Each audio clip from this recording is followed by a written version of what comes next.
Field of 68 after dark.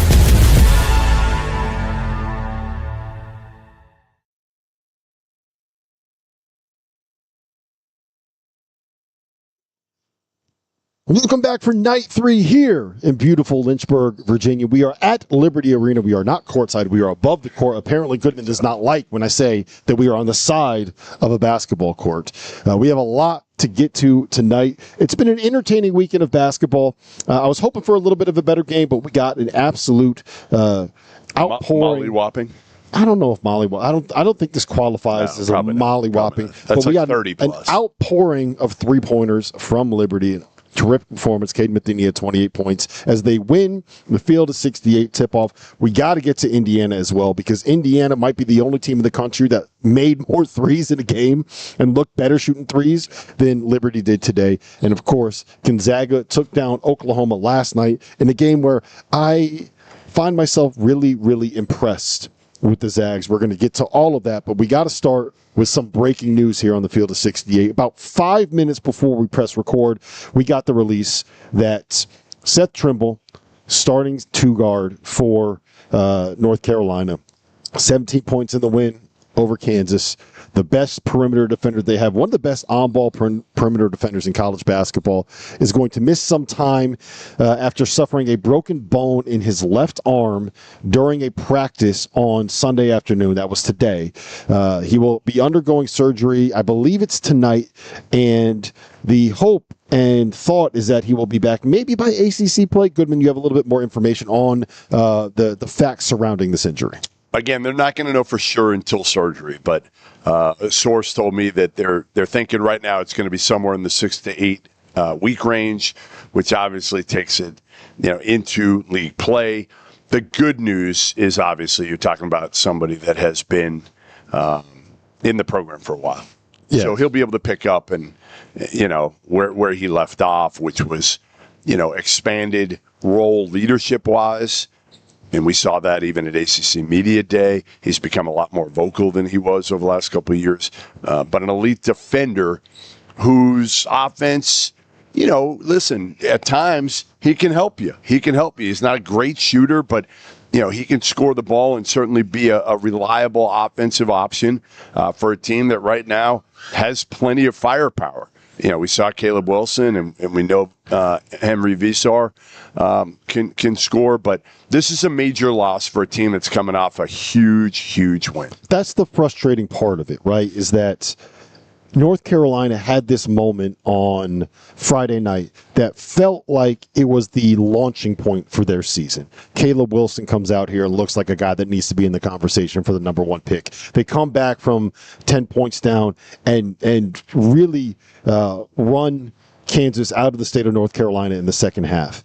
They look like a team that is on the verge of being ready to compete with the Dukes and the Louisvilles at the top of the ACC, where North Carolina basketball belongs. And I know Seth Trimble is not like the biggest name, right? The pieces that are the stars there are Caleb Wilson and Henry Visar, are probably the most highly paid players on that roster. I'd make the argument the best players on that roster. But he is the connector. He is the guy that is willing to make the extra pass, that can be a backup point guard, that can be a facilitator, that doesn't care about scoring and is your best perimeter defender. That is a big, big loss, especially when you're in an era where you have this much turnover, and he is the continuity. He is the guy that's coming back. He is the leader. He is the guy that kind of brings everything, the straw that stirs the drink, if you will, Goodman. And also a really good kid. They don't have a proven point guard yet. So I think that's the part for Seth Trimble. It really enables their other point guards to feel a little more at ease because they don't have to do everything. Seth Trimble, again, he's been in the program. He knows the system. He knows Hubert Davis. Obviously, we know he can guard, but I think eventually, right, he's that kind of complimentary point guard, in a sense, because again, he can move the ball. He's not a big time scorer, but he can get you double figures too. And let's say that he is out the 6 to 8 weeks, right? Today is November 10th. 6 weeks from now is about the time that they would play Ohio State in the CBS Sports Classic in New York City. About 8 weeks from now is more or less New Year's Day, right? So that would be the second game of ACC play. So I think if you are a North Carolina fan, the hope is that you get Seth back for ACC play, and that you have them ready to go when you kind of get into the meat of ACC play. Because you missed the Michigan State game, you missed the Fort Myers tip-off, you missed the game at Kentucky, which is a big blow, and you missed Georgetown at home, and that looks like a game that is going to be significant for their non-conference schedule.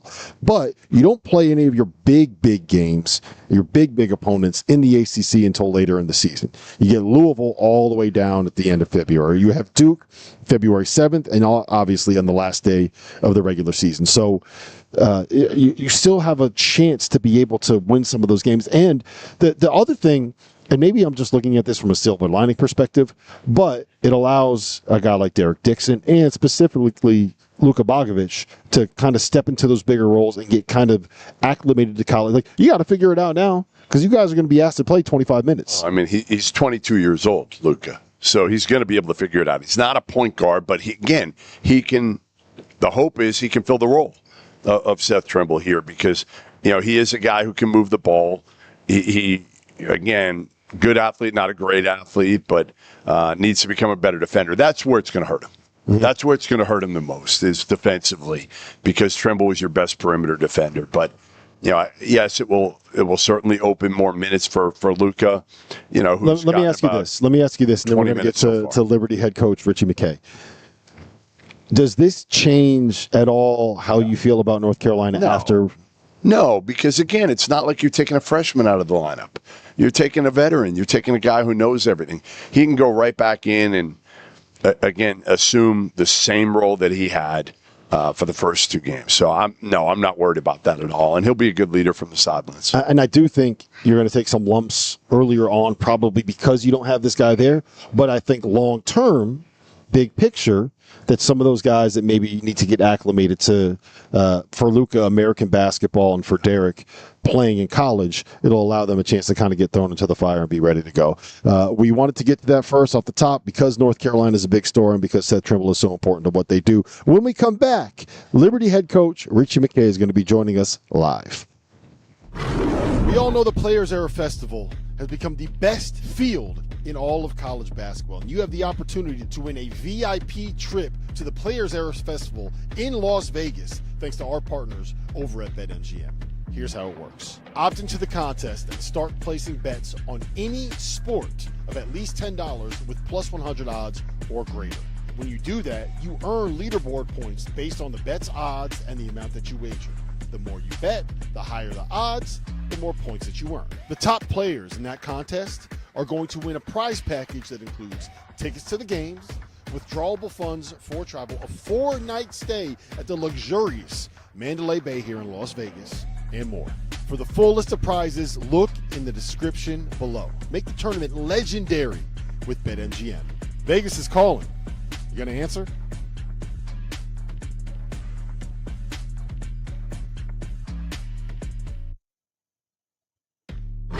As you know by now, we have teamed up with BetMGM again this season. We'll be using BetMGM lines to make all of our picks, and we will have special offers for Field of 68 fans, including same-game parlays, best-in-class live betting, and daily odds boost. If you haven't signed up for BetMGM yet, use bonus code FIELD to get up to a $1,500 first bet offer on your first wager with BetMGM. Here's how it works. You download the BetMGM app, you sign up using bonus code FIELD, you deposit at least $10 and place your first wager on any game, and you receive up to $1,500 in bonus bets if your bet loses. Just make sure you use that bonus code FIELD when you sign up. Make this college basketball season one for the history books. Make it legendary. And don't forget, if you haven't signed up for BetMGM yet, use bonus code FIELD and get your $1,500 first bet offer today. If you're not a member of the Field of 68's On3 community, make sure to go check us out. Get access to all of Jeff Goodman and Rob Dauster's written content, including coaching carousel breakdowns, info on who is and isn't entering the transfer portal, insider recruiting information from none other than Joe Tipton, X's and O's analysis of all the teams in college basketball, and access to our message board community. A 7-day trial costs you $1. The Field of 68 on 3. Get the scoop. We are back here in Lynchburg at Liberty Arena. We are now joined by Liberty University head coach Ritchie McKay off of an 88-68 win over FAU in the, I don't know, can we call it the final? Can we call it the de facto championship game? The two winners played each other on Sunday. I think that was the first time that worked out in the field of 68 tip-off. You guys won it. You guys looked terrific this weekend. They're back to 500. Started 0-3. I know. So it was a long way back. Like, I was not feeling you guys for a while. Well, you got to be feeling good now. You needed to get back home. You need to get home. Yeah, I mean, that's the beauty of this tournament. Like, and appreciate you guys for inviting us. Like, we're the benefactor of playing games against really well-coached teams and really, really good players. And it's helped us. It's helped build our program. And you saw tonight, like, Zach Cleveland, Caden Matheny, Colin Porter, when we went the first year at FAU, them coming off the Final Four, like, they weren't the same players. They're overwhelmed. As they are now. Yeah. So you can see, like, especially if you can get guys to stay at your place at maturation and playing against really stiff competition can really help your program. So thank you. You guys deserve an assist. I know Goodman hadn't had an assist since 75. Yeah, I don't pass the ball much. Yeah, you know who had a lot of assists today? Zach Cleveland. The one gripe I have with you, Ritchie, is that you need some GAs that get in Zach's ear and let him know he's a point away from a triple-double. He missed a jump hook that would have given it to him. He missed a free throw. I know that your program is not about individual stats, but come on, man. We need that triple-double. Rob, that's the beauty of our group, man. They really don't care about their stats. They care about making the right play and making the right decision. And they would want for someone else what they would want for themselves. And that's the unique thing about being at a place like Liberty. I think our place kind of attracts that. It's unbelievable. I mean, honestly, and I'm not just saying this because you're here. I've said it all weekend. You know, obviously the hospitality from you, and you could tell it carries over. I mean, how you are to people, you're going to recruit kids that fit you and your program. Yeah. And those three who we've really gotten a chance to know are elite. Yeah. Like, as elite as it gets. And like you said, they've grown as players to where now you're watching them and you're like, man, they've gotten so much better. I mean, I said it. I don't know if there are 5 better shooters in the country than Caden. Yeah, Jeff, I think, honestly, like, the people that don't get enough credit for the guys that we have are the parents. Like, they raised some phenomenal young men. Yeah. And again, we are the benefactor. But Caden Matheny, like, you would absolutely love coaching this. He's the kind of, you would want Talia to marry him, although he's already married. So yeah, that can't happen. But he's one. Is Colin married? Colin's not a serious girlfrin though. All right. Well, and Zach, we're in trouble. All right, we got to go elsewhere. We got to go elsewhere here. But having a chance, and this is like year 37 for me. And I've been blessed to have some unbelievable relationships with guys, but I love those special, guys. Right? Special. You don't have to worry. You're one of the few coaches in America that I bet can put your phone down at night and you don't even think about anything. You know, and like the fact that they stayed, Jeff, like again, like those dudes could have made a whole lot more money in the portal, and they stayed. They didn't put their name in to see what the offers were like, and so for me, like, it was a gift to us, our program, our university, because they're great representatives. And I also think, like, the guys behind them see their sacrifice and their commitment to, I always say this, like, your commitment's got to be greater than your feelings. And those dudes, they squelch the individual shine and attention in order to be a part of something bigger than themselves. And again, we get the fortune of seeing that on the daily. So my question, and we talked about this a little bit on the broadcast, is I think that you do less than any coach in college basketball has to this year. You're just kind of on the sideline. You go like this every once in a while when you want a challenge. And other than that, it's just like, Zach, you figure it out. You know what, Colin, you figure it out. You know what, Caden, just go make 4 threes in a row. We'll be good to go. You're so right. I don't know anything. Like, a timeout or two. Come on. But, you know, honestly, like, we really play out of concepts and some randomness that, like, and Derek Johnson, our associate head coach, you guys met him. He's elite. Like, he's phenomenal. The fact that we've been able to keep him this long is he was with Lenny A. Like, he's been with some unbelievable coaches. So he kind of helps build that. And then having guys that really, like, will move the ball, that aren't trying to make 9 dribble moves. And then Zach, like, I know there's some great players out there, but he's got to be one of the best point forwards in the game. Yeah. And Colin Porter's one of the best point guards. And then you put Decker, Matheny around him. And like the unsung hero is J.J. Harper. He's awesome, man. I love that. I love that dude. I told you at half. He's like our version of Alex Caruso.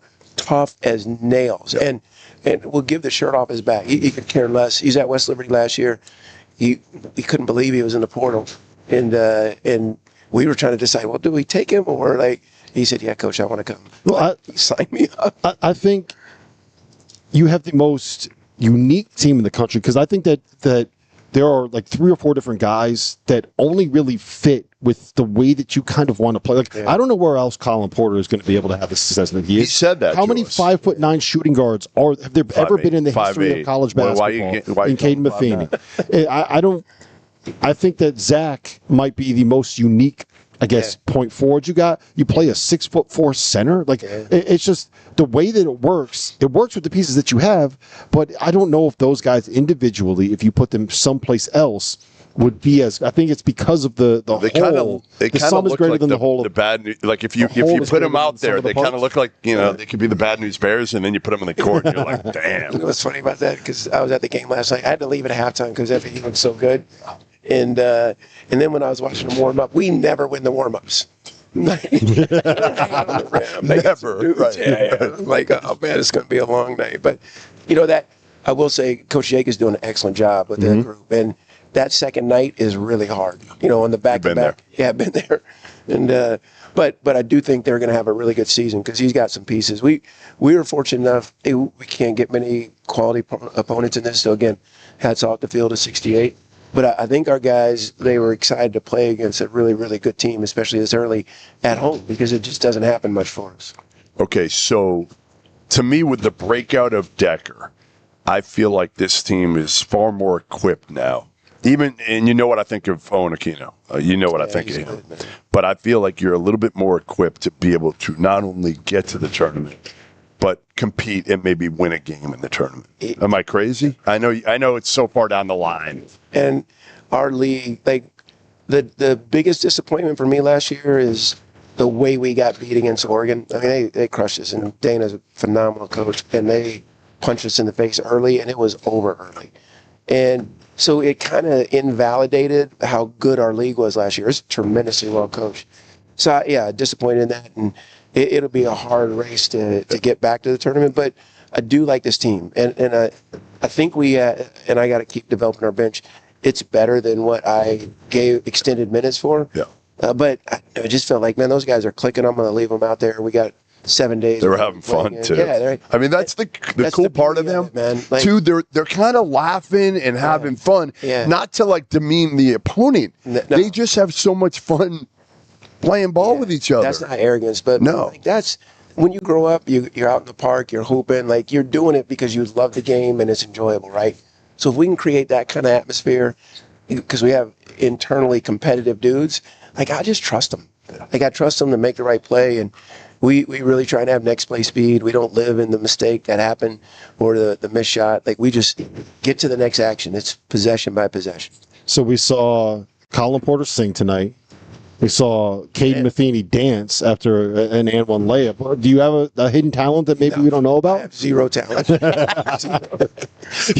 about Caden, though? It is kind of crazy. When we were talking to him the other day, and I'm like, talking about playing pro after you finish. And he's like, no, I'm done. Yeah. I'm done. I'm like, what do you mean you're done? Listen, I was sweating it last year because we wanted him back in the worst way. Yeah. And he said, this might be my last year. So, and you got to give Caden time. Like, he's a processor. So about 10 days later, in a really so uncelebrated fashion, we were going to meet. Yeah, I think I'll come back. What? So, but he said, this is my last year. I said, isn't it crazy? I know. Like because he could make money. No doubt. I mean, he could play for 10, 12 years. He really could. But he's worn his body down.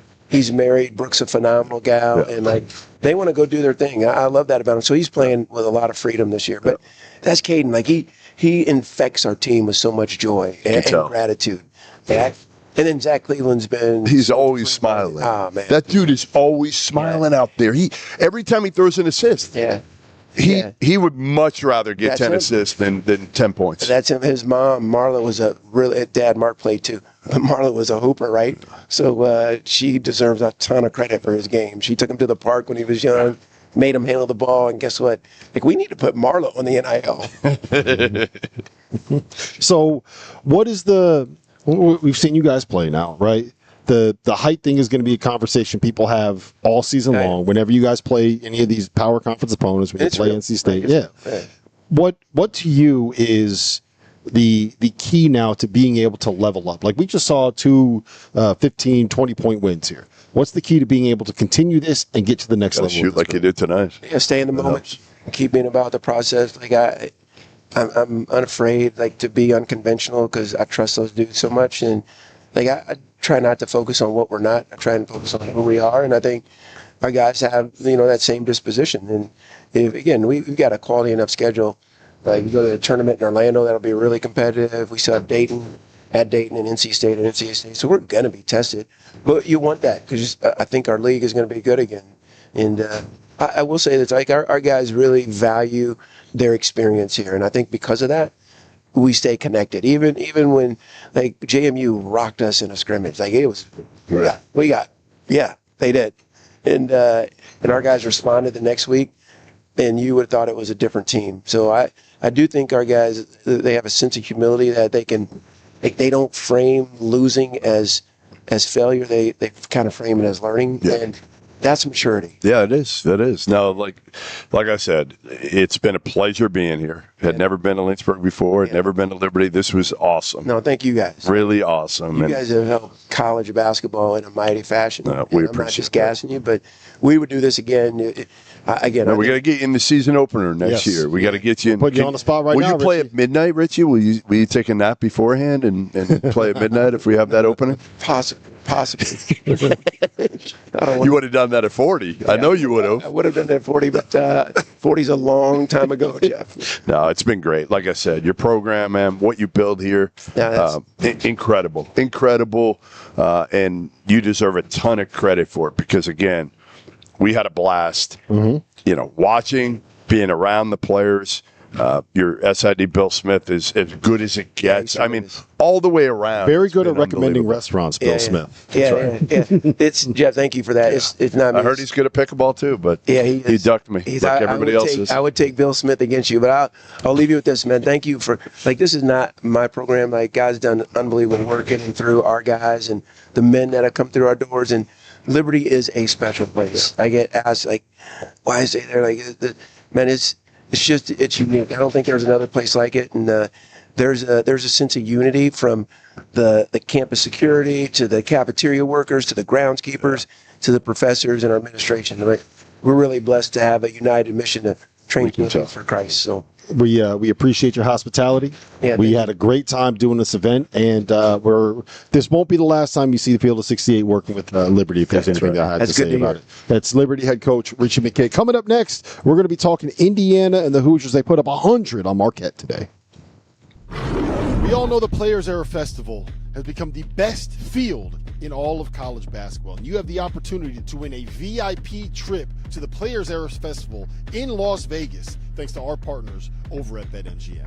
Here's how it works. Opt into the contest and start placing bets on any sport of at least $10 with plus 100 odds or greater.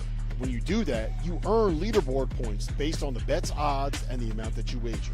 The more you bet, the higher the odds, the more points that you earn. The top players in that contest are going to win a prize package that includes tickets to the games, withdrawable funds for travel, a 4-night stay at the luxurious Mandalay Bay here in Las Vegas, and more.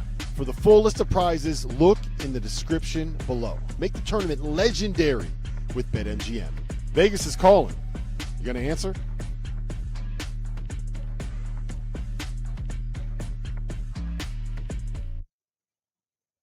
If you're not a member of the Field of 68's On3 community, make sure to go check us out. Get access to all of Jeff Goodman and Rob Dauster's written content, including coaching carousel breakdowns, info on who is and isn't entering the transfer portal, insider recruiting information from none other than Joe Tipton, X's and O's analysis of all the teams in college basketball, and access to our message board community. A 7-day trial costs you $1. The Field of 68 On3. Get the scoop. Are you trying to follow everything happening in college basketball? It can be overwhelming. That's where the Field of 68 Daily comes into play.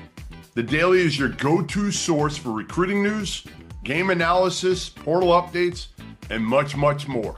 For just $50 a year, you get access to the same information that your favorite coaching staff is subscribed to. Quality content can be hard to find in the college basketball space. The Daily is here to help. Make sure you subscribe today.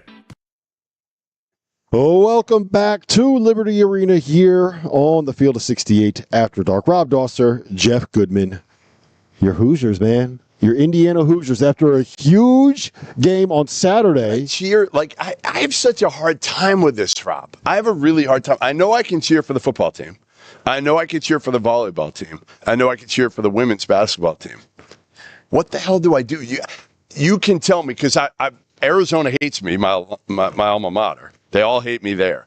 So am I allowed to pull for in my daughter Talia's final year in Indiana? I can do it. Yes. Just the way that you do it is a very Jeff Goodman thing where it's just so annoying every time you say something about it. So find a way to not be annoying with it is probably the answer. But we were at the stadium in today, eating some wings. Goodman had a burger and nachos and fries and jalapeno poppers at lunch. But we were watching this game and you were sitting there, you giving some fist bumps, you were pounding the table because Indiana put up 100 points on Marquette, 100-77. They won. 27 for Tucker DeVries. He had 24 in the first half. Lamar Wilkerson, 23 points, 8 assists. And as a team, they shot a Liberty-esque 14 for 28 from beyond the arc. And you know what? It didn't surprise me one bit, because that's how this team has been built, right? It's the anti-Woodson system. It is. I mean, it's a complete flip of Mike Woodson, who played an 80s brand of basketball, right? The two bigs, no shooters. They didn't shoot a lot of threes. Then when they did, they missed a lot of threes. This is a pretty watch. They move the ball. They have two of the best shooters maybe in the country. A lot of other shooters that we didn't even see today that can make shots. But, man, I don't know. It's just fun to watch Indiana basketball when it's eye-pleasing. It's been a while. And even Archie Miller, let's face it, we love Arch. It wasn't eye-pleasing as well when he was at Indiana. Yeah, I think the thing that really stood out to me was the way that they were able to kind of get Marquette out of rotation defensively, right? Like this wasn't just them bombing away and making a bunch of threes that it's like, oh, well, they kind of lucked into that. It's like they got wide open looks. They got to the rim. They were able to create off the bounce. That ball popped left and right whenever they were there offensively. And we have, I believe, we're going to be joined now by Lamar Wilkerson, finished with 23 points, who had 8 assists for Indiana here on Saturday. We got Lamar here. We'll get him in here in just 1 second. But really impressive performance from Indiana. And I'll tell you what, when these guys are playing like that, they are so much fun to watch. Lamar, it's great to see you, man. It's great to have you on. How you feeling? 23 points, 8 assists, national television. You guys put up 100 today. Man, I'm just grateful for the experience, man. It was a dream, playing in front of that many people and, playing inside the Bulls arena. That was pretty cool. So excited for it. All right, Lamar, we called you the best shooter maybe in the country when we were by earlier this offseason. Only 6 for 10 from 3? I mean, come on, what are we doing here? Only 60%? Man, hey, some came in and out, man. Some came in and out. No, but what, to me, again, the 100 points is one thing, okay? And we expected you guys to be able to score points this year. But holding Marquette to 77, and that's been probably the biggest question that I've had and that Rob's had.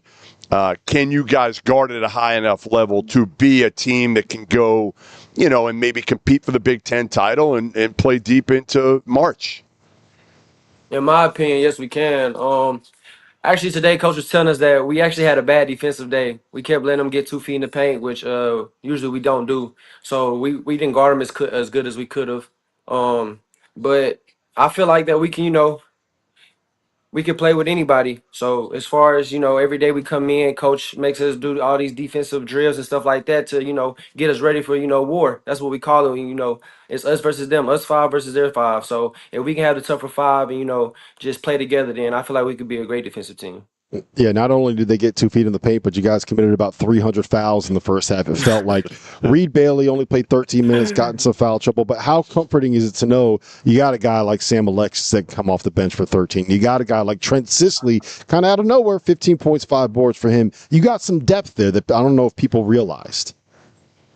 Yeah, and then we have some more people that's hurt, currently making their way back. So once that all comes back and we all, figure it out, man, it's just gonna be like a puzzle. We're gonna put all the pieces together and we, gonna go out there and play the way Indiana basketball should be played. What's the biggest key now, Lamar? Is it just the defense? Is there something else that you feel like you guys haven't done well in the first couple of games that you need to do better? I just feel like, we just keep trusting the process, keep falling in love with the process, and then trust what, DeVries is building and then, bring Indiana basketball back, and I think that everything else will take care of itself. Well, that's kind of the crazy thing, right? Like all the students, you've seen it. You guys just started playing, but before that, it's like turned into a football crazed school, and you don't know any better. Man. Shout out football. Yeah, I mean it's crazy though. You don't know any better. You get there from Sam Houston, and all they do is win in football. I said it. Volleyball is ranked. How do you get Indiana basketball back to whereas that's all the students are. Well, it's not all of the students are going to be talking about because obviously football's rolling. But you got to get the students back, don't you, a little bit? Yeah, and Coach been preaching that since we've been here for the summer. Get out in the community. Yeah. Don't be one of the people that just stay in your room locked up all day. Go out and interact with the students, interact with the community and stuff like that. So I feel like we are getting them back on our side, and I just feel like it's only up from here. All right, so we talked about the 3-point shooting, Lamar, but you finished with 8 assists, no turnovers today. Have you warned Tatum that you're coming for a starting point guard spot? Is he okay with this? Man, I used to tell Tatum, man, I played point guard in high school, so you got to watch out now. Yeah, I can't wait to get out there and I asked Rob. I said, I'm supposed to be objective, right? But it's hard with my daughter going to school there, and frankly. There hasn't been a ton to cheer about the first few years that she's been there about men's basketball. But when I get out there and you guys win a big game, are we going upstairs together? You are 21, so I think we're allowed here. We're going upstairs together, and we'll both maybe we'll split a round. Maybe we'll split paying for a round of everybody who's at upstairs. How's that? Man, Coach probably watching this. You trying to get me in trouble. You're trying to set me up. All right, I'll pay. How's that? I'll pay. All right, Lamar, give me one thing that you learned about your team today that you can kind of take forward for the rest of the season. That we can play with the circumstances given to us. Like you said, we had about 300 fouls today. So, and then we were still able to, come out and play the way we play, and then not let up at all. Were you at all surprised by the margin of victory and the fact that you kind of pulled away right away in the first half? I wouldn't say I was surprised. I know how hard we work every day, the type of team that we're building. So, I was more relieved, to see that the work is actually, showing. Yeah. So. He's trying to. You just keep trying to set him up. No, I'm not. Great answer, Lamar. Look, you've only been at the Power 5 level here for a couple of minutes, but you just dodged 2 bullets. Goodman is putting out landmines for it, and you can't get him. You can't guard him. I'm not trying to get him. I'm just asking the questions that I think should be asked a little bit of, hey, I was surprised.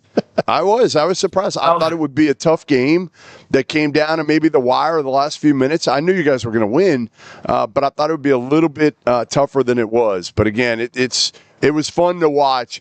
I guess the other question I had was how healthy Tucker was going to be. I didn't realize it was going to be this quick for him to come out like he did in the first half. I mean, I felt like you blinked and he had 21 points. Man, that's every day in practice, man. He's an everyday guy. So, it's second nature to him at this point. Who's the better shooter? I'm going to get you in trouble here. Who's the better shooter? Man, hey, after the performance today, TD got me, man. I told him he got the crown right now. He got the crown. I think that crown's going to go back and forth plenty over the course of the year. That's a good question to be asking. Listen, man, it's great to see you. Congratulations on the big win. Congratulations on a great game, and best of luck the rest of the season. We'll see you. Well, we're going to have you. I got a feeling we're going to have you on again at some point here. You're going to be a consistent. Man, in fact, you might be just like a weekly guest, Lamar. if you keep playing the way you're playing. We can do that. Yeah, why not, right?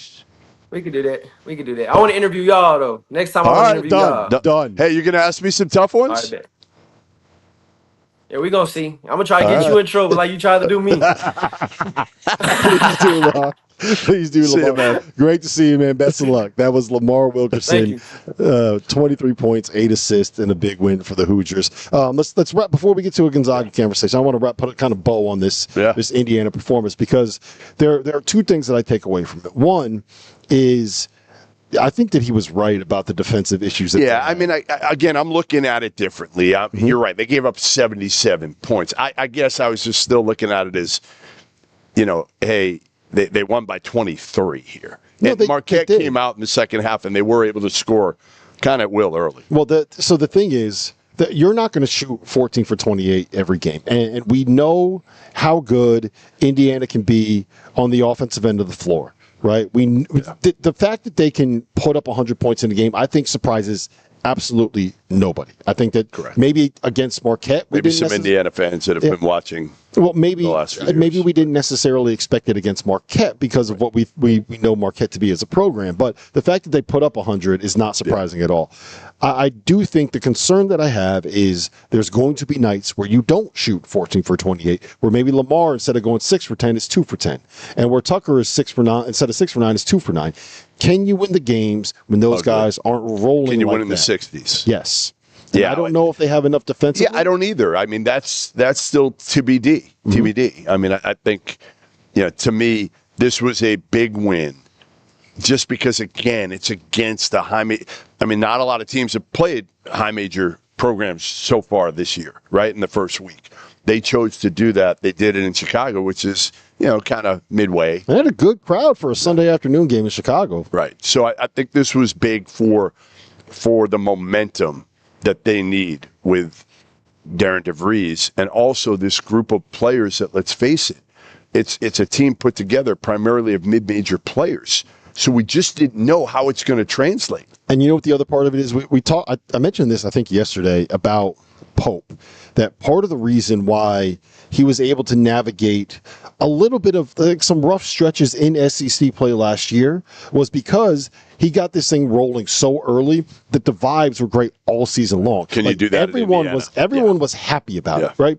So if you go out and you're Indiana and you have a couple performances like these, and you have a non-conference slate where you win some games, and it doesn't matter who you do it against. If you win some games and you put up some performances like this, you build yourself a little bit of room to be able to, lose a couple in Big Ten play, or have a stretch where you lose 3 out of 4 when you're dealing with some of the monsters in the conference, and they're not going to kill you because they're on the vibes roller coaster is on the way up, and I think that is a really, really important thing for a new coach with a fan base. Like let's face it, when Indiana fans are excited about the team, they are some of the best fans in America, and they're excited about football, so it's going to carry over. And when things are going poorly, they are one of those fan bases that will let everybody know about it.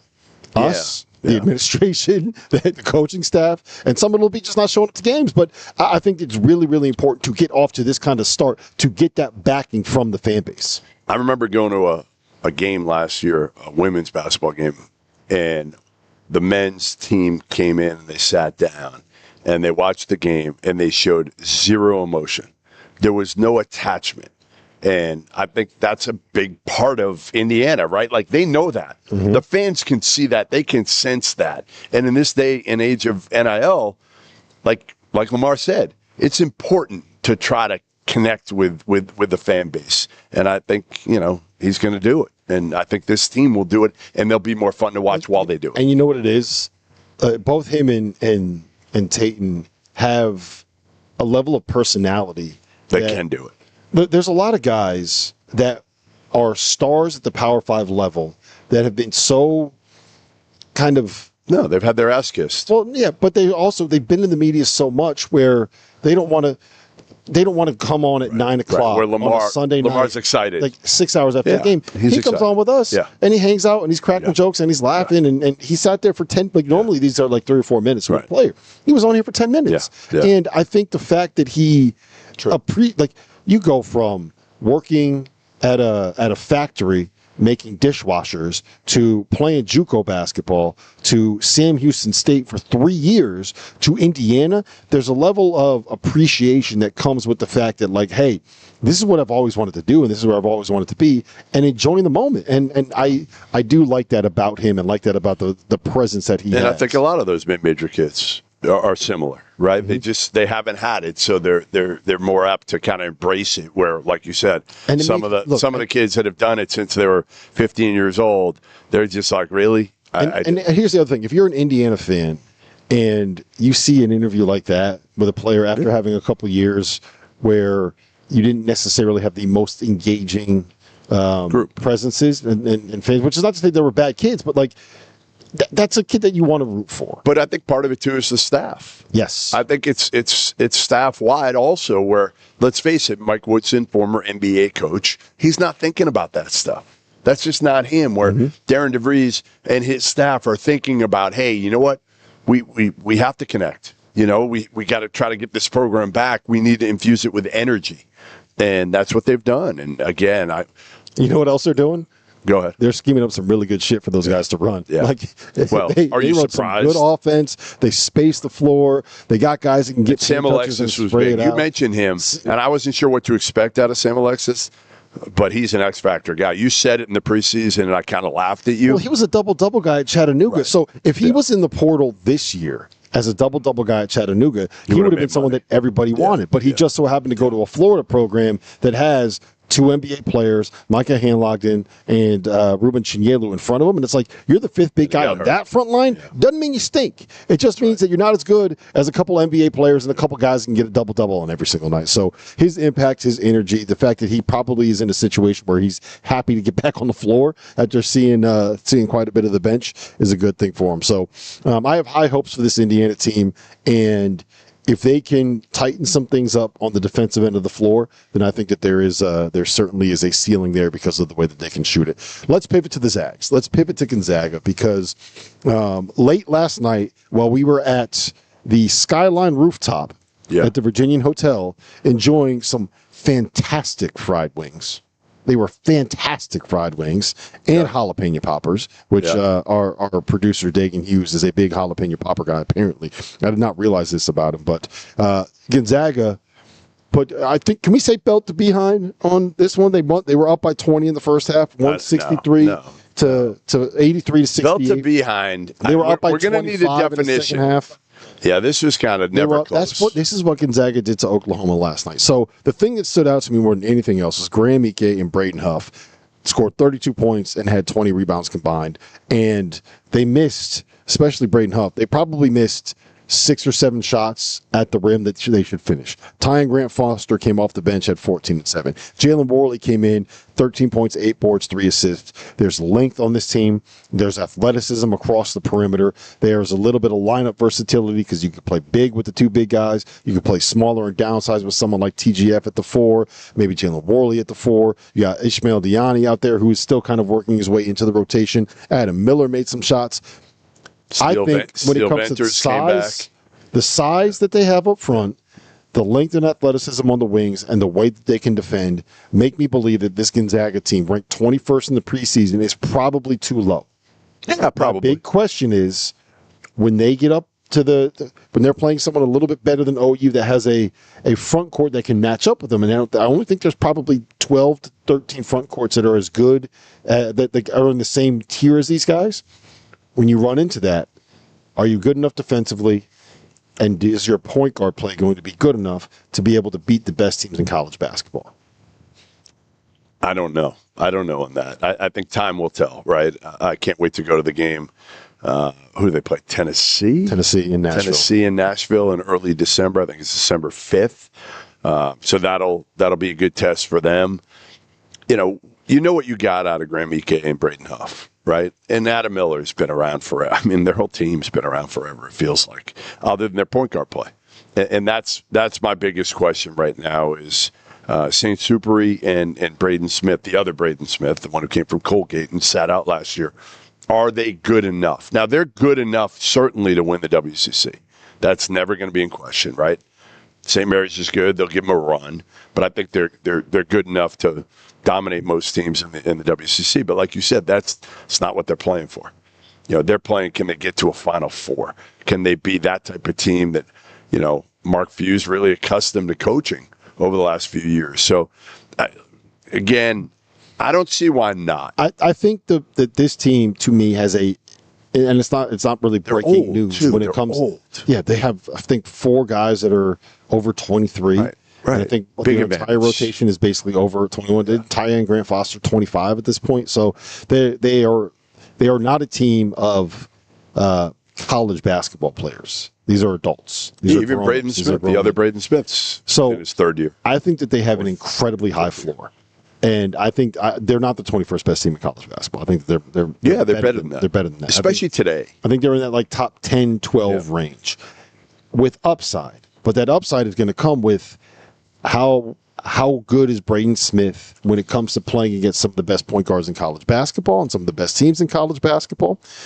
He played 13 minutes. He had 2 points, 3 assists, and a turnover against Oklahoma. Or Mario St. Superi, 8 points. Is that how you pronounce it? I hope so. You're just going with it. I'm going with it. Okay. I'm about 84% sure that that's what Brian Michelson said to us on WCC Media Day. Well, I'm going to have to listen back. But that was about 300 media days ago and 17 games ago. He played 26 minutes. Yes, he was very good. He made some really nice passes. So I think that's where the ceiling comes from. He's got size. If he steps in and he can be a level of point guard that you need to be able to win against that level and most importantly defend at that level, I think that they have a chance to get back to the Final Four. Yeah, I mean, chance. Yes, I agree. Because, again, the one beauty with them is, they're going to run through the WCC. They're going to win their share of non-conference games. They're going to get a pretty good seed and have a nice road for the most part. And what I will say for people that haven't watched them yet is the length and athleticism on their perimeter is not something that you are used to seeing at Gonzaga. Tyon Grant Foster is 6'8", with like a 7-foot wingspan and could play the 2 if you need to. And Adam Miller's long. Adam Miller is 6'5", 6'6", with long arms. Jalen Worley is like 6'7", with long arms and can play anywhere from the 1 to the 4. Like he was a, air quotes, point guard when he was playing at Florida State. I think you look at someone like is 6'7". Emmanuel Innocenti too, the transfer from Tarleton State, is big and long. Like they are going to be a really, really good defensive team. And I feel like when we think about Gonzaga, we think about free-flowing offense. We think about being able to put up 85 and 90. We think about the way that they can run pick and rolls. We think about the way that you can play big to big with each other in the post. You think about getting into Graham Ike and having him dribble down 4, 5, 6 times and all of a sudden drop step and you got a layup, right? That's what you think of when you think of Gonzaga. I think that this team is going to win with what they do on the defensive end of the floor. And that's why I'm very, very high on. And that's why I think they have such a high floor in terms of what they can be this year. Okay. I'm with you. I'm with you. I'm not going to push back on it because I want to see more. That's what I would say is I just want to see a little bit more at this point. It's early.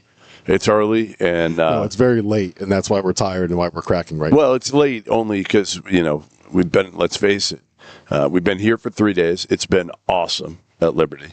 Awesome. I mean, I know, for us it was a little bit tougher because we've done, and Dagan as well, we did 15 media days. Then we did the opening day marathon. You went all the way to Sioux Falls for the second time in a few weeks. I was in Rock Hill. Then, my 25th anniversary. Then came here. And, your 25th anniversary really impacted us. Let me tell you, me and David, I had to go get flowers. I mean, a big dinner. It did.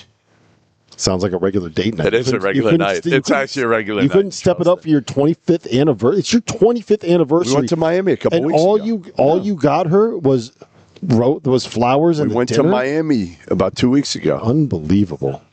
After Vegas. Instead of, going back home from Vegas, I went to Miami. Unbelievable. Couple nights. I don't know how your wife puts up with it. Last thing. Oklahoma goes on. It was effectively a road game. They played in Spokane Arena, which the only reason that's a neutral court is because it's not on Gonzaga's campus. But there were 12,000. Not a neutral court. There were 12,000 Gonzaga fans instead of 6,000. Be done on this. That's not considered in Kenny Pom Poms. How is that viewed? I don't. Is that a neutral? That can't be a neutral. I think that he works that into the way that he formula, his calculator. His calculator, yes. Are you worried at all about Oklahoma? I had high hopes for the team. Yeah, me too, because I thought they did pretty well in the portal. I mean, you know how much I love Darren Reed, Nigel Pack. You know, I want to see him kind of bounce back from last year. It was obviously disappointing. Xavier Brown, who they got from St. Joe's, who's a terrific talent, and he put up 21 last night. And I like Tay Davis. I think Tay Davis is a really good player. I just wonder if they have enough behind those guys, Rob. I just think, again, and they had some money. I thought they did a good, solid job, but I wonder if there's enough depth there. Yeah, that's exactly what it is. They got beat up inside today, or yesterday, and it cost them. Let's get to toast of the night. I mean, it's easy for me. I mean, I'm toasting Ritchie McKay and Liberty and Caden Matheny and Colin Porter and Zach Cleveland and the rest of the Flames. I've said it over and over. I know you're tired of hearing me say it, but, man, they're so much fun to watch. They play such a pretty brand of basketball because they share the basketball so well, and they're so unselfish in a time that, let's face it, it's easy to be selfish because money's on the line with a lot of these kids. And they're even more fun off the court. They're just like, I don't know, it's like talking to adults, but like Colin Porter with his, like, the way his delivery and that deep voice, I don't know, they're just fun to watch, man. Like, I want to see how deep his voice is. Really does kind of throw you off. It does, right? You don't, when the first time you hear it, you don't expect You're like, it. come on, man. And the fact that he stepped up and sang, I mean, he's got a good voice. So I think that was part of it. If he didn't have a good voice, he might have tried to get out of this post game. And we still got to convince Caden Matheny to, I don't know. So Man. I will say my toast of the night goes to TJ Long from UVM. Yeah. 40 points. Did he have 40? 13 boards. Wow. Made 5 threes and played 45 minutes in a double overtime win. UVM was down by as many as 14 in the first half, came all the way back, was up by as many as 12 in the second half, blew that lead, but TJ made a layup with 0.6. There was 0.6 seconds on the clock, and he made a layup on the out-of-bounds play to force the second overtime, when some of us were recommended to take the Brown money line in this game by other people that are sitting at this table. One of 5 bets that somebody here recommended that we take that did not. It's actually the greatest thing when I recommend bets that you lose on. I mean, it's a great day.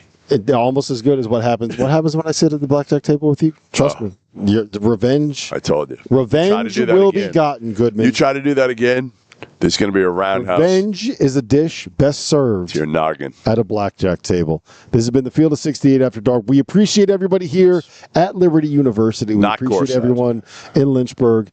And got to give a shout out to FAU. Got to give a shout out to Charleston. I really want to thank all 3 of these universities and these programs for participating in this event, because they kind of took a shot on us the first time that we did this. When we decided to do this, we had no idea what we were doing when it came to producing games, when it came to doing events, when it came to doing anything. And they got our foot in the door. It allowed us to do anything. It allowed us. No, we didn't know. We had no idea what we were doing. We didn't have Dagan full time yet. It was a full time. There was a lot going on. Anyway, we appreciate these guys for taking a chance on us. We appreciate them for continuing to do this event for the last 3 seasons, and hopefully we'll find a way to be able to work with all 3 of these programs and all 3 of these schools again in the future. Field of 68 After Dark will be back tomorrow night, normal time, 11 o'clock.